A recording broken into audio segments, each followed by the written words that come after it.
In Lecture 3, we introduced the idea of inheritance, the is a kind of relationship that you can create between, for example, a manager being a kind of employee. In this lecture, we're going to continue looking at matters to do with inheritance. First of all, on slide 2, notice that we've declared this class OopsManager : employee to indicate that OopsManager is derived from the employee class. Now, either we forgot to say public in front of employee, or we intentionally left out public in front of employee. And so what we get here is what's called private inheritance. And I say inheritance in quotes because it's not really an is a kind of relationship any longer. It's better to think of OopsManager as being implemented in terms of employee, because what was public within the employee class is now going to be private through the OopsManager class. And so it's not appropriate to say that an OopsManager is a kind of employee, because behaviors that an employee has are not going to be visible through an OopsManager object. Here on slide 3, we have an example program using the employee class and the OopsManager class. And on slide 4, I have a diagram illustrating what the problems are here. Okay, so in slide 3, we're saying that Fred is an employee object. Fred is initialized with an ID of 6, a name of Fred, a rate of 63.33.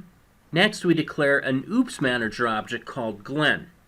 And we'll assume that we have a properly written constructor for the OopsManager class that takes the first 3 arguments, 7, Glenn, and 70.17, and passes those down to the base class constructor. OopsManager here also has a title, which is going to be boss, and a budget, which is going to be $750,000. So far, so good. Now, the problem comes in here when we say Fred.getRate.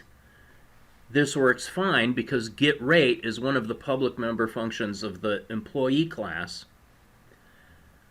But for Glenn, everything that was public in the employee base class is now private. And so when I try to find out what Glenn's rate is by saying Glenn.getRate, I'm going to get an access violation error from the compiler.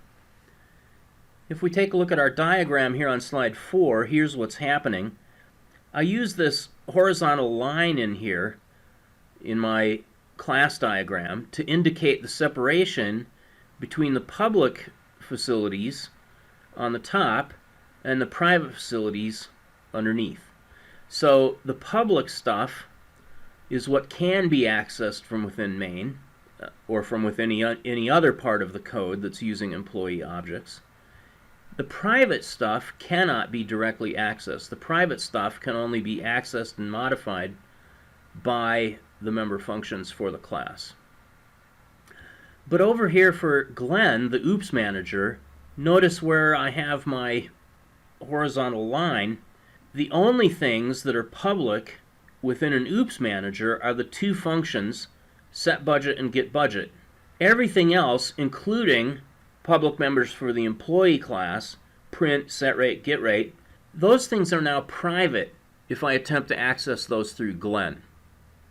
Continuing here in slide 3, I can set up P as a pointer object to an employee. P contains the address of Fred. Fred is an employee. And so if I say P arrow print, that will invoke the employee print function displaying information about Fred. But it turns out that because the inheritance I have for OopsManager is private rather than public, I'm no longer permitted to take the address of an OopsManager and store that into an employee pointer. So that is also going to be flagged as an error. Most of the time, private inheritance is probably created by mistake by simply forgetting to use the public keyword when you specify the base class for the derived class that you're creating.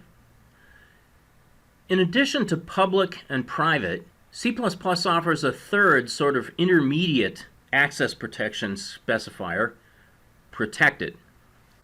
Now, when something is public in a class, that means that that facility, whatever that public facility is, whether it's a member function or a data member or a type, can be accessed from any code anywhere in the entire program. It's not restricted to just the member functions of the class.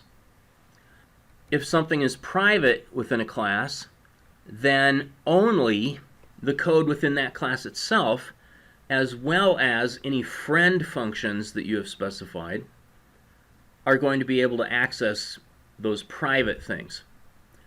Now, protected is sort of halfway between. Protected data can be accessed by the class code and friends, just like the private data can, but it can also be accessed from derived classes. That is, if I have a my class here with protected members, and from my class I derive a class called my bigger class, then the member functions in my bigger class will be able to mess around with the protected data contained within the base my class. Strustrup basically considers that he was sort of tricked into adding this protected access specifier. Relatively early in the design of the C++ language, one of the people at Bell Labs where he worked was using C++ to develop a windowing system. And this person kept showing up at Strustrup's office and saying, look, in my design for this windowing system, I really have to have protected data members, or I'm not going to be able to get my stuff to work. It's not going to be efficient. I really have to have protected data. So Strustrup relented, somewhat reluctantly, and introduced protected into C++. And later, Strustrup discovered that the same guy who had begged for protected data was now going around to Unix conferences and delivering talks about how bad protected data was and how he had had to eliminate all of the protected data from his windowing system code in order to get the bugs out. So, a bit of a slap in the face, to say the least. Now, protected member functions, which are functions within a class that only derived classes can call, are fine, because these member functions will control access to the underlying private data of the base class. Also, you can make an argument that protected data members are okay in what are called abstract classes. An abstract class defines an interface for a related collection of kinds of higher level classes, and we'll get into the details of how to define and use abstract classes next. But just to be absolutely clear, in this course, public data members that are not const and protected data members in a class that is not abstract are forbidden, are not to be used. I wish I could do an echo effect on that. No public data members other than const. No protected data members other than in abstract classes. So what do we mean by abstract classes? Let's take a look at that, starting here on slide 8. The classes that we've been dealing with so far, like employee, are real classes. You can really have an employee object in your program. The employee has an ID, a name, a rate, and various behaviors. We can get the rate, set the rate, get the name, print the employee, and so forth. Sometimes, though, some kind of category that it makes sense for us to talk about is abstract rather than real. For example, shape is a category of things that might occur in a graphical application. We talk about shapes without any confusion, and we know that kinds of shapes are lines, circles, squares, rectangles, polygons, and so forth. And we know that given a shape, we should be able to draw one, we should be able to rotate one, we should be able to scale it, we should be able to transform it to some new location. But we can only do those kinds of operations on specific kinds of shapes. That is, we can draw a line, we can draw a circle, we can draw a square, but we can't write down the code for drawing a shape. if I were a manager and I said to you, all right, write me a function that draws a shape on the screen, you would ask, well, what kind of shape are you talking about? You can't write a program to draw a shape if you don't know what kind of shape it is. So shape is an example of an abstract class. Likewise, option is an abstract class. What kind of option? Is it a European call option? Is it a European put option? Is it an American call option? So option is an abstract class or category that we have a general understanding about, but we can only describe and compute prices for specific kinds of options. Here on slide 9 is one way of implementing a shape class. We're saying that a shape has these three virtual functions: draw, rotate, scale. And we could come up with other operations that we ought to be able to do on shapes. But there's nothing really useful we can do to implement these functions. On slide 9, we've provided these silly implementations where the definition of each function basically says, sorry, you can't do this. So if you have a shape and you say you want to draw a shape, you'll get a message on the screen saying, no draw shape, and so on. Now, if we can't actually draw or rotate or scale shapes, then what good is it to have a class shape in the first place? Well, the benefit of this is that we might want to have collections of shapes. That is, we might want to have lists of shapes, or trees of shapes, or vectors of shapes, or whatever. In the case of options, we know that we can have a portfolio of options. We can't price an option without knowing what specific kind of option it is, but we can use this base class option to set up a portfolio, which perhaps is a list, of pointers to options, where actually each pointer to option is pointing to a specific kind of option, that is, a European call option with appropriate parameters, or an American put option with appropriate parameters. And then we can traverse through our portfolio, our list of options, to compute prices for each one of those. So here on my hand-drawn slide 10 is what a list of shapes might look like. We're using the struct SL node to keep track of each node in the list. The data is a pointer to a shape. Next is a pointer to the next SL node in the list. And the particular kinds of shapes in this list are a line, a circle, a polygon, and a square. And the data in each of these nodes is a pointer to a shape, which can point to specific kinds of shapes. To create a class that is truly abstract, what we do is to define our class to have at least one so-called pure virtual function. A pure virtual function is a function that has no implementation. And the notation that was developed to specify that a function is pure virtual simply involves using the equal sign and 0 instead of a body of code for the function. So in this example on slide 11, shape is truly an abstract class. A shape has a draw public member function. It has a rotate public member function. It has a scale function. But the shape class itself does not define any code for those functions. The functions are virtual, and therefore specific implementations of these functions, specific overrides of these functions, must be defined in each derived class. So if we say that a square is a kind of shape, then we have to implement draw and rotate and scale for squares. And if we say that a line is a kind of shape, we have to implement draw and rotate and scale for lines, and so on. If you specify at least one pure virtual function in a class, then it becomes impossible to declare objects of that class. In main, if I attempted to say shape space s and ran that through the compiler, the compiler would print an error message saying shape is abstract. You can't have this object called S.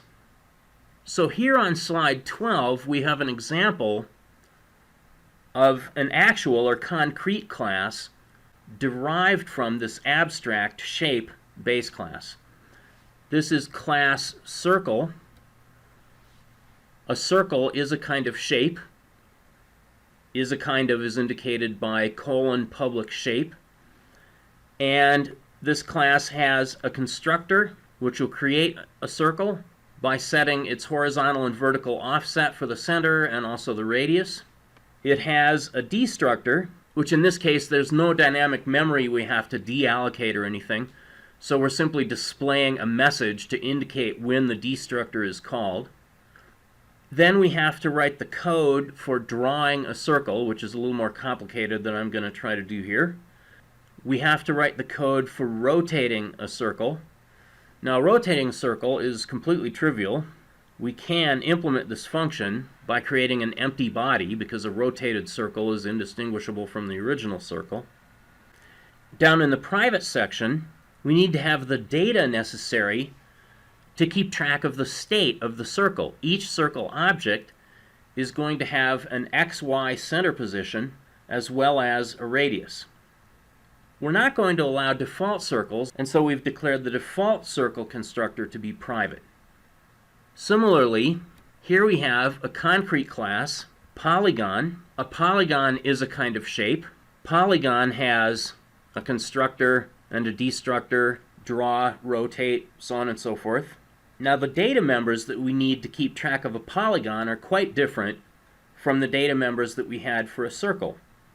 In the case of a polygon, we're going to need x and y coordinates of all of the points, and here we've chosen to do that by using dynamically allocated arrays of ints for the x coordinates and for the y coordinates. We also have to keep track of the number of elements, the dimension of these xy coordinate arrays. And as a circle, we're not going to allow default polygons. If you want a polygon, you have to specify the x coordinates, the y coordinates, and the dimensions of those two arrays.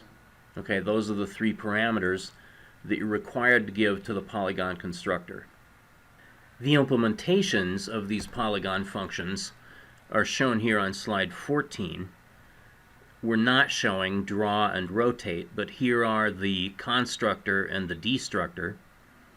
In the constructor, we're first examining the value of the dimension d to make sure that that's a positive number.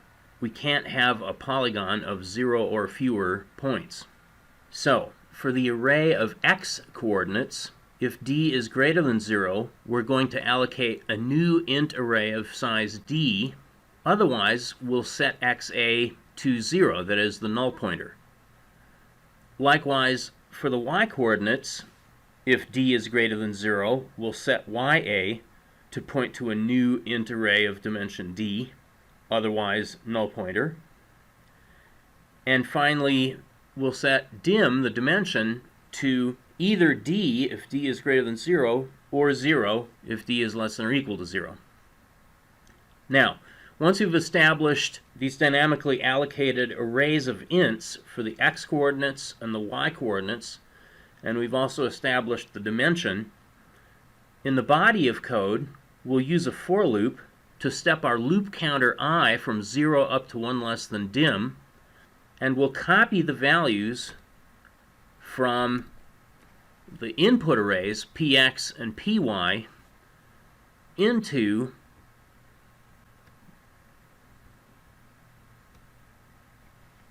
the current polygon object's internal arrays, xa and ya. Now, because we use dynamic allocation in the constructor, we'd better remember to delete those dynamically allocated arrays in the destructor. In fact, this is why we use dynamic allocation in the first place. It would frankly have been simpler for us to use a couple of vectors of ints, since we know about the vector class now. But I wanted to remind everyone that you have to undo in the destructor any resources that you allocated in the constructor. In this case, we have to delete these dynamically allocated int arrays. As we did in the circle class, we're also displaying a message here that will appear on the screen each time this Polygon destructor is called. Here on slide 15, we have an application using these kinds of shapes, circles, polygons, and in this application we also have a square, which we didn't show the implementation details for, but it would be similar to circle and polygon. Now in this application, because the shape class is abstract, as we talked about before, if we attempted to say shape and then an object name like S1, the compiler would yell at us that shape is an abstract class, and it's not possible to create an object whose data type is an abstract class. But we are allowed to create circle objects. C1 here is a circle object. S1 here, which maybe I should have called this SQ1 to differentiate it from the shape, but anyway, S1 is a square object, and P1 is a polygon object. Now, the array X and the array Y here contain the XY coordinates of the 5 points that make this polygon P1. So the polygon P1 has 5 points in it, which are 1, 1, and then 3, 1. Notice that the X coordinate is 3 and the corresponding Y coordinate is 1. And then 8, 2, 9, 3, and 4, 8. So this polygon would have 5 vertices and 5 sides to it. Now that we've created those specific kinds of shapes, a circle, a square, and a polygon, let's draw each one. C1.draw we'll call the circle draw function. S1.draw is the square draw. P1.draw is the polygon draw function. When I hit the closing curly brace at the end of main, the application is over. These local variables C1, S1, and P1 are deallocated, and in the process the destructors for those things are called. Alright, so the output on slide 16 of the program on slide 15 would show first the circle being drawn, the square being drawn, and the polygon being drawn in some sort of graphical screen. And then I want you to notice that the destructors are called in the opposite order in which the objects were created and their constructors were called. So the circle C1 was created first, followed by the square S1, and then the polygon P1.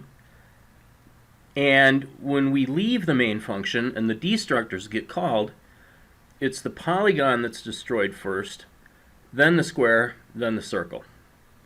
Okay, so this is not an accident. This is not a feature of the GNU C++ compiler. This is specified in the language that destructors are called in the opposite order of constructors. So this simple program on slide 15 created and drew 3 shape objects, namely a circle, which is a kind of shape, a square, which is a kind of shape, and a polygon, which is a kind of shape. Of course, a real graphical application would have to manage some arbitrary number of graphical objects, that is, arbitrary number of shapes that are created and destroyed by the user on the fly.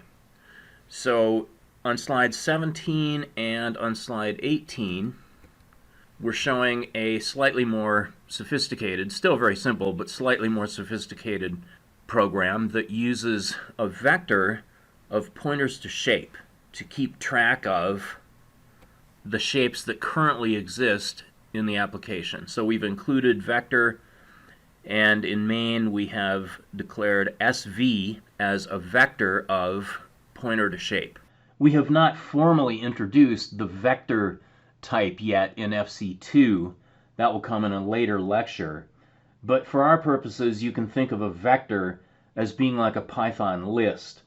That is, you can subscript its items starting from 0, And whereas for a list, you can use append to add an item to the end of the list, for a C++ vector, you use a function called pushback instead. Initially, that vector is empty. Now, to add shapes into the vector, we're going to use new to create a kind of shape in the dynamic memory area, that is in the heap. Here we're creating a new circle with a center located at 5, 5, and a radius of 1.5. We'll get back from that a pointer to circle, and we're going to use pushback to push that pointer to circle onto the end of SV. That is, because a circle is a kind of shape, we can store this pointer to circle in our vector of pointers to shapes. Then in the next line, we're doing the same thing with a square. Here we're allocating a new square with its lower left corner at 0, 0 and its upper right corner at 10, 10. We get back from new a pointer to a square, and we push that to the back of our vector of pointers to shapes. Notice in both of these cases, new circle and new square, that we're using the constructor to create an unnamed circle and an unnamed square. In the same way that if we were to say new int, that would create a new unnamed int in the heap. Creating a polygon is a little more complicated because, of course, we have to have our array of x coordinates and corresponding array of y coordinates of the same size.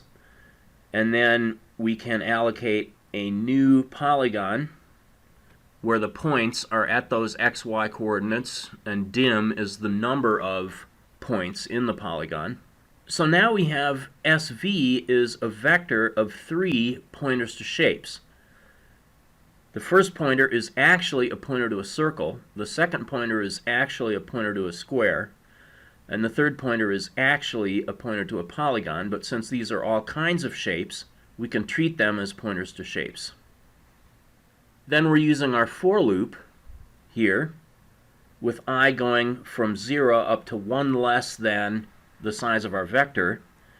We're going to first draw the currently pointed to shape. So SV sub 0 is going to be pointing to a circle, and we're going to call the circle draw function. Then we're going to scale the pointed to object to double its size and redraw the object by calling the draw function again. So SV sub 0 is actually pointing to a circle, so we're going to draw the circle, we're going to double its radius, and we're going to draw it again. SV sub 1 is pointing to a square, so we're going to draw the square, double the size of the square, and draw it again. And then SV sub 2 is pointing to a polygon, so we'll draw the polygon, double its size, and draw it again. Now normally, once we have used our various shapes, since we have dynamically allocated them, we would need to delete them, and we would probably have a separate loop that would do that. But here we're crowded for space on these two slides, 17 and 18. So I have put the deletion of the allocated objects right inside the loop. And actually here I see I made an error. Instead of saying delete star IT, there is no such thing as IT in this program. We're not using an iterator, we're using an integer subscript. So that line should say delete SV sub I. I have actually made that correction in these Lecture 19 notes for this course. And that's it. So we've got this little program on slides 17 and 18 that sets up a vector of pointers to shapes, then allocates 3 kinds of shapes on the fly, on the heap, storing those pointers into our vector. Then we traverse through the vector and draw and scale and draw each shape, and then delete the shape when we're done using it. On slide 19, we show the output that we see when we run this little program. A circle is drawn, and then a scaled circle is drawn. then a square is drawn, and a scaled square is drawn, and finally a polygon is drawn, and a scaled polygon is drawn, and at that point the program is over. But we have a puzzle here, because the destructors for circle, square, and polygon should be displaying these little messages, tilde-c for circle, tilde-s for square, tilde-p for polygon, and we're not seeing those. So we have a problem here. Let's think about this. Now, in the base class, in shape, we declared draw as a virtual function. We declared scale as a virtual function. We declared rotate as a virtual function, so that if we have a base class pointer pointing at a derived class object, the correct derived class draw or scale or rotate function is looked up at runtime. But here, when we say delete sv sub I, which we should have sv sub I here instead of *it, that will delete the memory that was allocated with new and invoke the destructor for the class. But we didn't specify any destructor for the shape class at all, and we certainly didn't specify the destructor for the shape class as virtual, which would cause the correct derived class destructor to be called. So we need to fix that flaw, and we show that on slide 20. If you have an abstract class, you have to specify a destructor for that class, and the destructor has to be virtual. So here we've added to our shape class a destructor for the shape class, and we specified that it is virtual. So now, when we have a pointer to a shape, and we do a delete on that pointer, not only will that deallocate the space that the pointer is pointing to, but it will also invoke the correct derived class destructor that that shape pointer is actually pointing to. So if we have a shape pointer pointing at a circle, and we say delete the pointer, that will invoke the circle destructor. If we have a shape pointer pointing to a square, and we say delete the pointer, that will invoke the square destructor, and so forth. So this is the only correction that we need to make in our class hierarchy, and when we compile and re-execute the program now, we will see a circle drawn on the screen. Then the circle will be scaled by a factor of 2, and we'll see that circle drawn on the screen. Then we have the delete of that pointer. So notice that we see the derived class destructor called first, and we see tilde-c indicating that the circle destructor has been invoked. And then the base class destructor is also called. So we see the tilde shape message.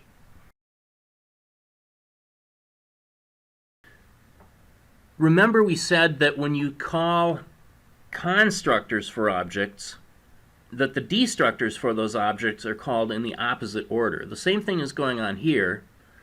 When we create a circle, that first invokes the constructor for the underlying class shape, and then invokes the body of code that remains for the circle class. All right, so the inner shape is constructed first, even though in this case the shape class doesn't actually have any constructors. The inner shape is constructed first, and then the outer circle, the higher level circle, is finished being constructed. So when we delete a circle, that is, we delete on a pointer to shape that's pointing to a circle, that's going to call the destructor for the circle class first, and then the destructor for the base class shape next. Okay, so we've drawn a circle, we've scaled the circle and drawn it again, we've deleted that pointer, which causes the derived class destructor to be called first, and then the base class destructor to be called. And now in the second iteration through the loop, we draw a square, we draw a scaled square, and then we delete that pointer. All right, so now we have a pointer to shape that's actually pointing at a square, so that's going to invoke the square class destructor first, followed by the shape destructor, the base class destructor. And similarly then for the polygon. The polygon is drawn, the polygon is scaled by 2 and drawn again, and then we delete the polygon, which invokes the polygon destructor, and then the base class shape destructor. The circle class destructor doesn't actually do anything other than display a message. Likewise, the shape base class destructor doesn't do anything other than displaying a message. And the square destructor, although we didn't implement it, doesn't do anything but display a message. However, for the polygon destructor, remember that we looked at that back on slide 14. The polygon destructor is doing something very important because we allocated these two int arrays with the addresses of the first elements of those stored in the members XA and YA.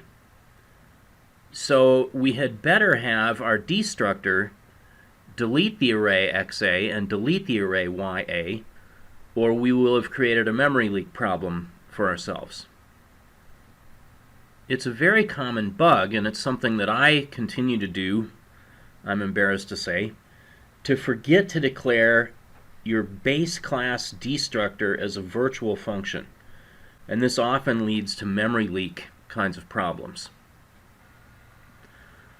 Here on slide 22, we're showing a reminder of our employee, manager, CEO class hierarchy with constructors for each one of those.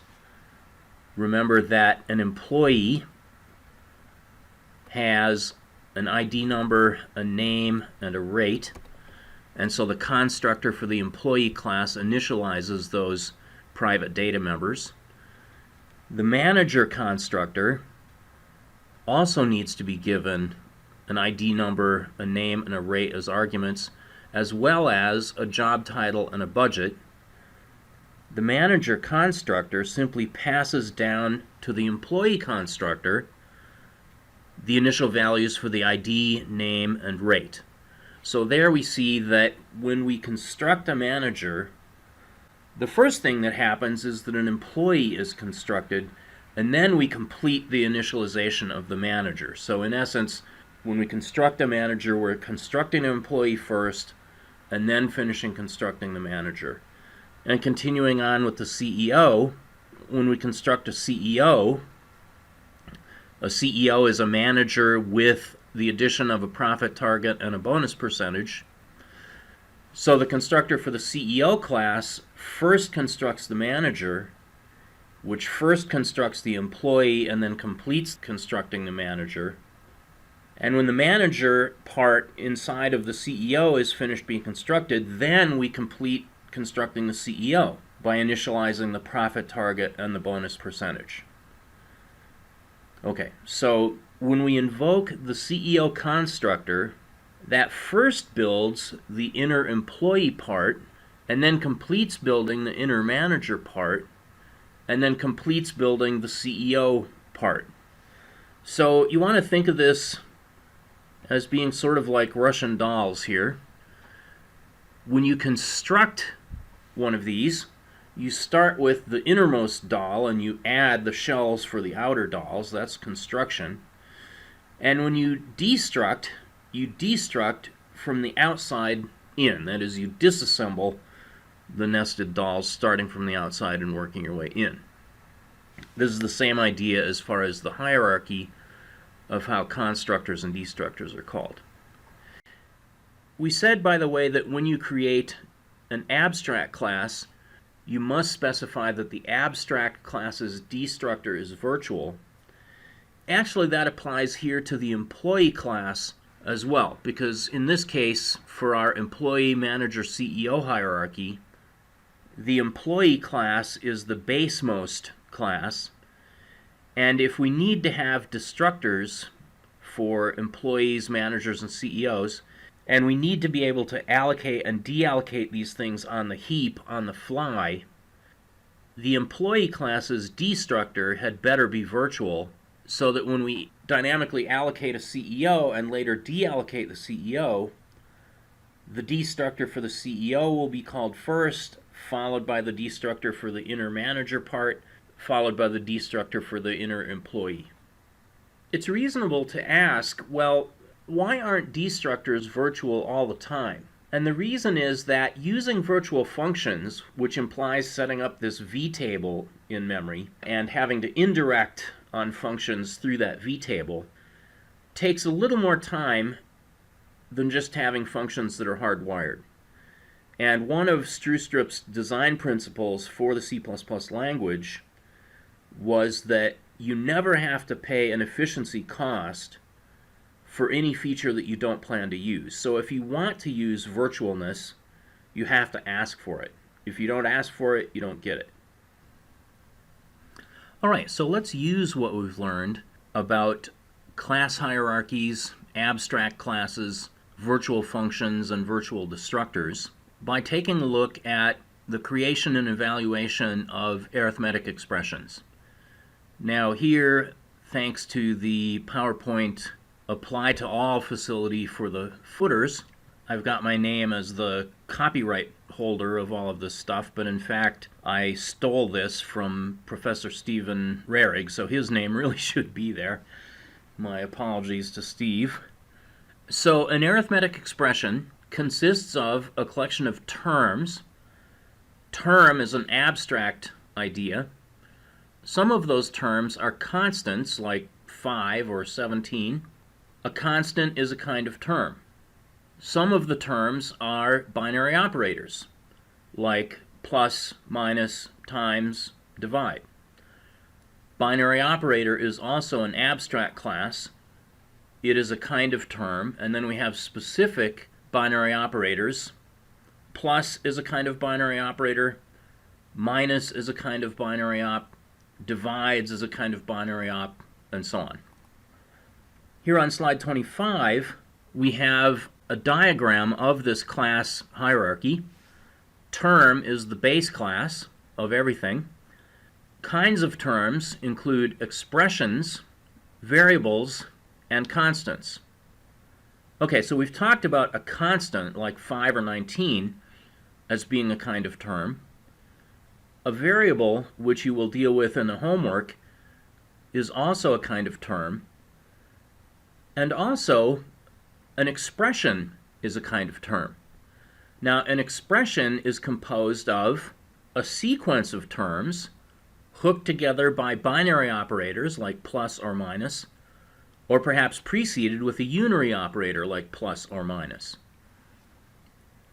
So, in the diagram with these blue-green circles on the right, we have an expression tree representing the arithmetic expression 1.1 plus 2.2, that quantity plus 3.3. We want our code to be able to store these expressions and to be able to display the expressions in a human-readable form, and also to be able to compute the value of an expression.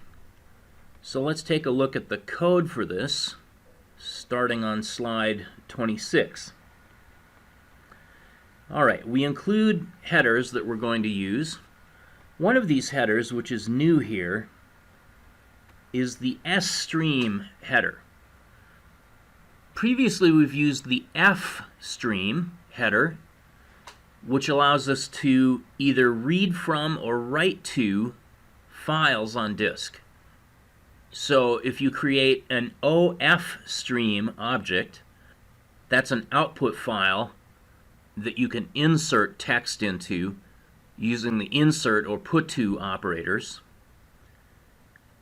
Whereas if you create an IF stream object, that creates an input file that you can extract or use getLine to read information from an input file. S-stream here is going to enable us to insert characters into a string object or to read characters from a string object.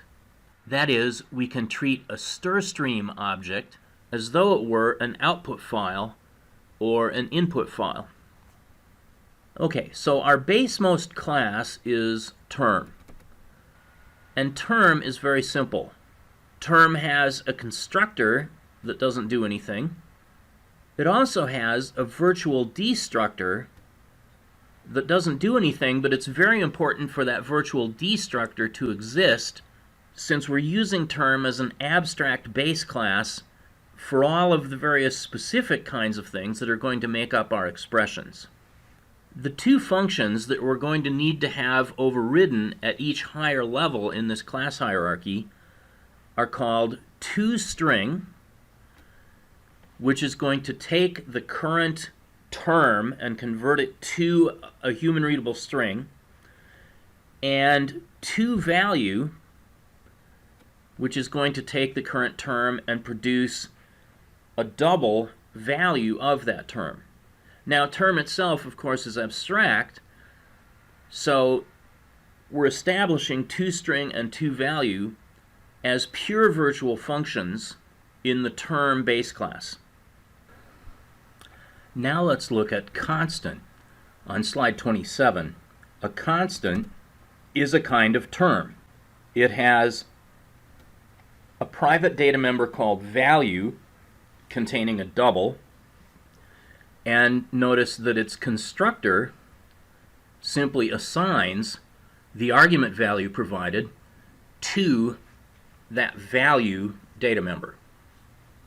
The destructor is virtual, and the destructor does nothing. Now, since we've declared the base class destructor to be virtual, it's actually optional to declare this derived class destructor as virtual, but it's fine. And since we're not allocating or deallocating any memory here, it's not necessary for this destructor to actually do anything.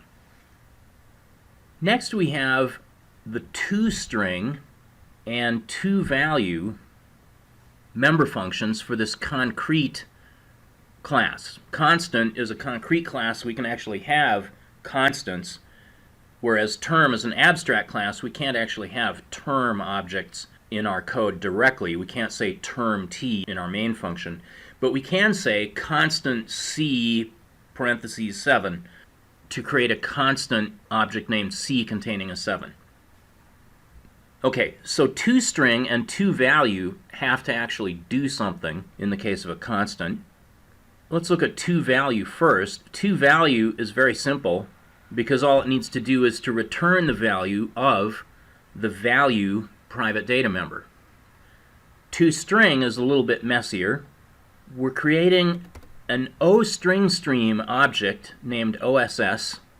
That data type is described in the sStream header that we showed over near the top of slide 26 over here. And what's nice about the OStringStream class is that we can treat it like a file, and we can simply insert the value of this data member named value into OSS. And then to obtain a string object from OSS, we can use the member function stir. Okay? So we create an empty OStringStream object named OSS. We insert value into OSS, which will take that double value and convert it into a sequence of characters. And we can then obtain that sequence of characters as a string object by saying OSS.stir. And we are returning that string as the value of this function. Okay, so that's all we need for the constant class. Now let's look at the BinaryOp class on slide 28. And on the right-hand side, I've redisplayed slide 25, which shows the hierarchy of these classes. We're going to simplify the hierarchy slightly and just leave out expression and move up BinaryOp to the same level as constant. Okay, so on slide 28, here we have BinaryOp is a kind of term. Now, a BinaryOp requires two terms to be combined together, either added or subtracted or divided or what have you. And what we're going to receive as arguments into the BinaryOp constructor is a pointer to the left-hand term and a pointer to the right-hand term. And we're going to store those values into these left and right private data members, which are pointers to term. Now, we could have used member initializer list notation to initialize left to LF and right to RT, but our screen is a little cramped, so we've written it out vertically here. Then we also have a virtual destructor for BinaryOp that deletes the left and right terms. Those are the only member functions that BinaryOp provides, namely a constructor and a destructor. We've declared the destructor virtual, although technically we wouldn't have needed to do that since the term base class destructor is already virtual. Now, I want to point out here that BinaryOp is still abstract because we did not provide any overrides for toString and toValue. Okay, so since we did not provide specific overrides for toString and toValue in BinaryOp, BinaryOp is still abstract, the same as term. Another thing that we've done here, since this is an abstract class to make our lives slightly easier, is we've gone ahead and declared the data protected. As a general thing, protected data is bad, but for an abstract class where you can't really use the class unless you inherit from it anyway, using protected data is okay. All right, next up we have plus, which is one of the possible binary operators that we might define. Okay, so plus is a kind of binary op. It is a concrete class, not an abstract class. It has a constructor that receives pointers to the left and right term on either side of the plus symbol, and plus simply passes those down to the BinaryOp base class constructor using the member initializer list. Plus has a destructor that doesn't need to do anything, and here we have got toString and toValue defined. Now, what the toString function does is to compose a sequence of characters that is easy for a human being to read. That is, if we ask to see a representation as a string of this plus binary operator being used, then what we're going to see is an open parenthesis character followed by the string representation of the left-hand operand, followed by a plus symbol, and then a human-readable representation of the right-hand operand, and finally a closing parenthesis. So we would see something like open paren 3.3 plus 2.2 close paren if we ask to see a plus object displayed as a string. toValue is similarly straightforward. The value of a binary plus on two double operands is simply the left-hand value plus the right-hand value. All right, so we would do the same kind of thing for minus, times, divide, and here finally, on slide 30, we have an application exercising these various data types. In fact, let me redisplay slide 25 again, because what slide 30 is doing is building this tree that's shown in these blue-green circles. All right, so the first thing we do is to create a new constant containing a value of 1.1, and the variable c1 is pointing to that new constant.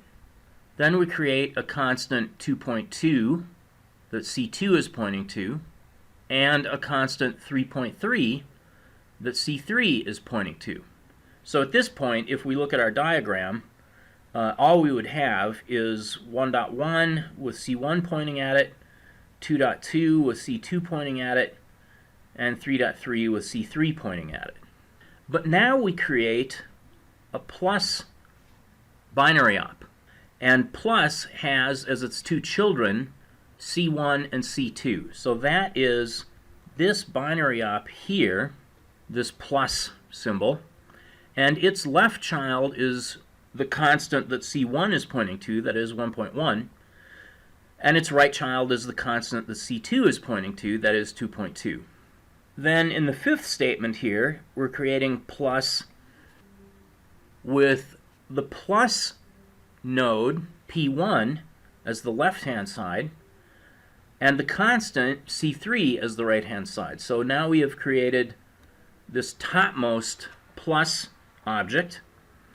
P2 is pointing at that topmost plus object. P2's left child is P1 and right child is C3. So we have now constructed this tree representing this expression. When we invoke toString on the object that P2 points to, well, recall what happens.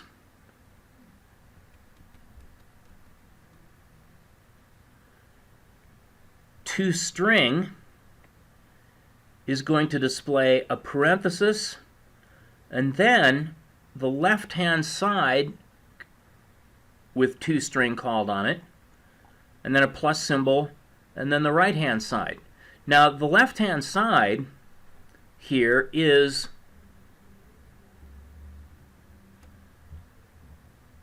a plus.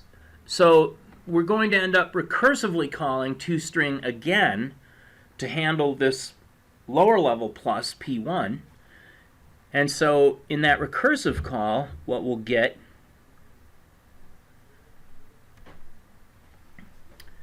all right, my highlighter highlighted the leftmost parenthesis, which I didn't want. But that inner recursive toString is going to produce this string containing open paren 1.1 plus 2.2 close paren. That string is then going to become this left-hand side of the top level plus toString call. So that becomes the left-hand side with an open parenthesis in front of it, and then a plus and a 3.3 and a close paren. So there is our toString part.